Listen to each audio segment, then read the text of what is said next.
তো বন্ধুরা, রাধে রাধে সকলকে আমার তরফ থেকে আমি একটা নতুন ভিডিও নিয়ে চলে আসলাম। সকলে দেখবেন ভিডিওটা আমার সম্পূর্ণ, তারপরে লাইক, কমেন্ট, শেয়ার তো করবেনই, আর প্লিজ ফলো করে দিবেন। আমি স্যাম্পল বানাচ্ছিলাম আমাদের কোম্পানির ভিতরে বসে স্যাম্পল বানাচ্ছিলাম, ওই সময়টা আমি ভিডিওটা করেছি, তাই আপনাদের সাথে তুলে ধরলাম ভিডিওটা আমি। তা ভিডিওটা ভালো যদি লাগে অবশ্যই আপনি কমেন্ট তো করবেনই, একটু প্লিজ ফলো করে দিবেন। আমি স্যাম্পল কীভাবে তৈরি করছি সেটা আপনাদের সাথে তুলে ধরলাম আমি। দেখেন, এটাকে সুন্দর করে কেটে নেওয়া হয়েছে, তারপরে এটাকে চারে তারা ভালো করে পুরো একদম পেপার মানে তৈরি করতে লাগবে। আমি কাজ করতে করতে দেখেন চলে আসে কিউট কতগুলো কুড়ছানা।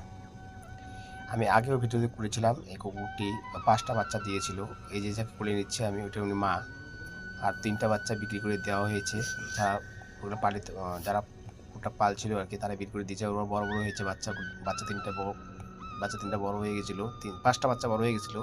3টা বাচ্চা বিক্রি করে দিয়েছে, আর 2টো বাচ্চা আছে এখনো পর্যন্ত। তার মাটা খুব কিউট, বডি ওদের লম্বা, পাগুলো খুব ছোটো ছোটো, খুব সুন্দর। বাচ্চাগুলো হয়তো আরও বড় হবে, কারণ আমি কুড়ে নিয়ে বসেছি, তাই ঠিক দেখতে পাচ্ছেন না আপনারা। ভালোই বড় হয়েছে বাচ্চাগুলো, দেখেন বোঝা যাচ্ছে।